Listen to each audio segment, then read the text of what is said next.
Next, I would like to show you more information that can be seen on the details page of our ancestor.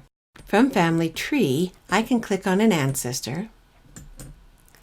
His summary card will pop up. I can go to his details page by clicking on the word person or by clicking on his name. In another video, I showed you quite a bit of what was on the details part of this page. Now I'd like to go to the other tabs. There's Timeline. Timeline shows the information that is on the details and vital information and other information of this person, puts it on a timeline and on a map. Let's look at that. This is the timeline down this side, and it says at 7 years old, he lived in a particular place in the 1920 census.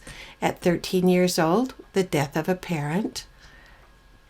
His marriage at the age of 34. The information that I can have showing on this timeline can be simple or complex depending on what you want on the show option. I said that I would like his marriage, children's information, parents' death, siblings' information, as well as other custom events that are there. I could also include historical events that might have happened during his lifetime. The fire at the St. George Temple happened at the age of 15. He was living in that area, may have had an impact on him. So I can leave those historical events there, or I can take those historical events off of my timeline. Let me show you the map. I have said that I would like the map to show. So his life is mapped in these few states of the United States. If he were in any other place that was on his timeline, it would show a broader perspective of the world or the United States with these pinpoints on there as well. I would like to zoom in. I can use my roller, or I can use this plus sign to zoom in on the birth information for this person. If I click on that, I see the birth icon for him. If I click there, I can see that this is the birth of his sibling. And if I click on this one, I can see that's where he was born. Both were born in Caliant, Nevada. I can zoom in on this information and on this view, and I can see that it was a pretty small town. This is a map, but what I'd really love to see is the satellite view of this town. I can get in as close as I could probably see the cars on the street.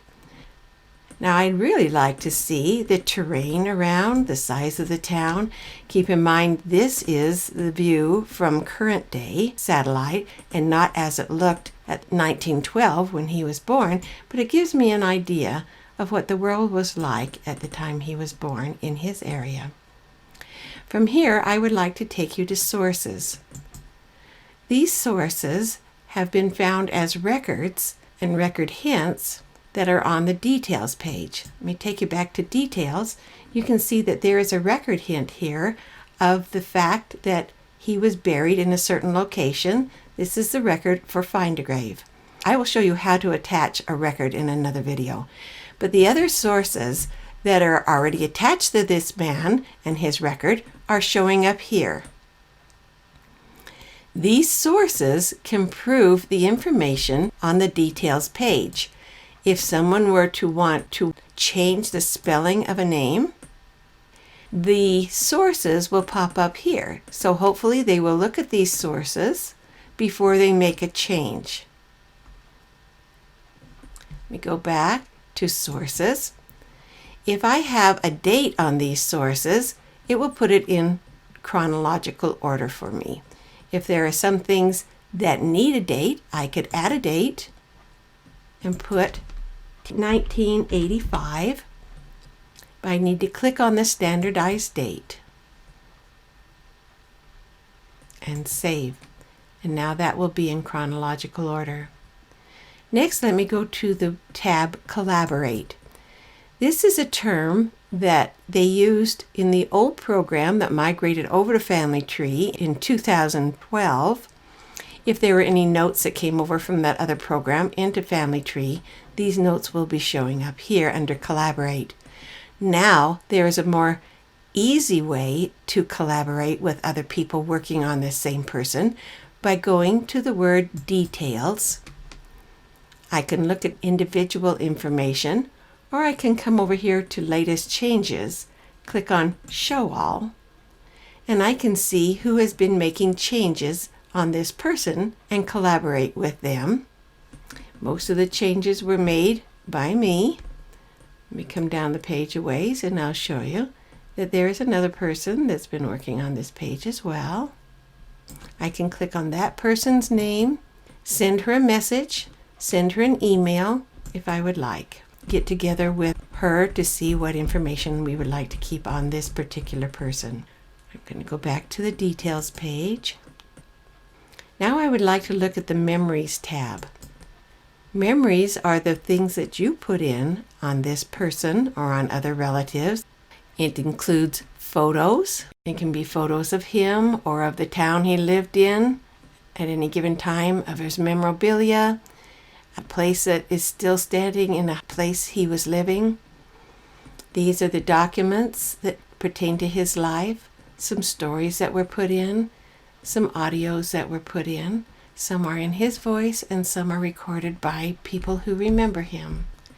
On ordinances, these are the dates when his ordinances were performed. If they were in progress, that information would be here. I'm going to go to a relative of his and show you what is there. On his page, we see that these ordinances were requested by a certain person on this date, and they have 2 years to complete that ordinance. I can click on this person's name and send her a message and maybe ask her if she will send me that card if she doesn't mind my doing that for her, or any other communication I would like to put on there at this time.